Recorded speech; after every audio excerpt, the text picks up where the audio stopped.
Bonjour à toutes et bonjour à tous. Une chronique aujourd'hui sur la crise actuelle que vivent les enseignes de prêt-à-porter touchées par la crise, et une nouvelle société vient allonger la triste liste des entreprises du prêt-à-porter en grande difficulté, l'enseigne Naf, qui a été passée il y a peu en redressement judiciaire, endettée à hauteur de 60 millions d'euros, notamment en raison de loyers impayés durant la crise Covid.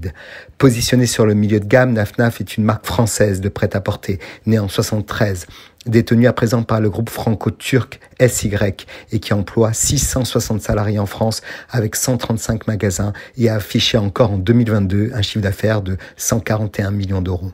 Les décalages sont énormes entre les loyers toujours pratiqués avant Covid et le net ralentissement du marché, notamment en période d'inflation et de crise de la consommation.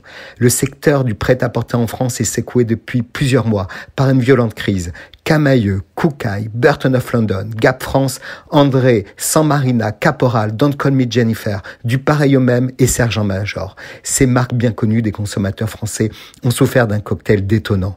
Pandémie, inflation, hausse des coûts de l'énergie, des matières premières, des loyers et des salaires, ou encore concurrence de la seconde main et de la fast fashion.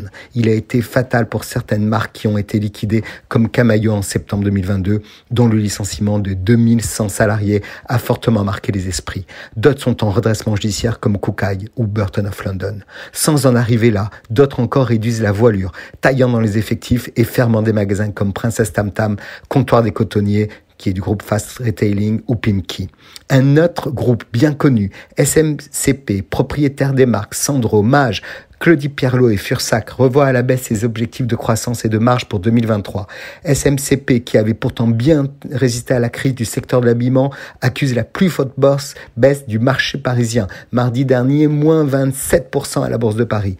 La société a abaissé certains de ses objectifs financiers pour l'année en cours, visant une croissance moyenne à un chiffre de son chiffre d'affaires en 2023, contre une croissance de son chiffre d'affaires à un chiffre, soit entre 5 et 9%, et une marge opérationnelle entre 7 et 9%. Pourtant, pas si pire ces chiffres, me direz-vous. Mais les marchés attendent mieux pour pouvoir passer la tempête actuelle. Face à ce raz-de-marée, deux options.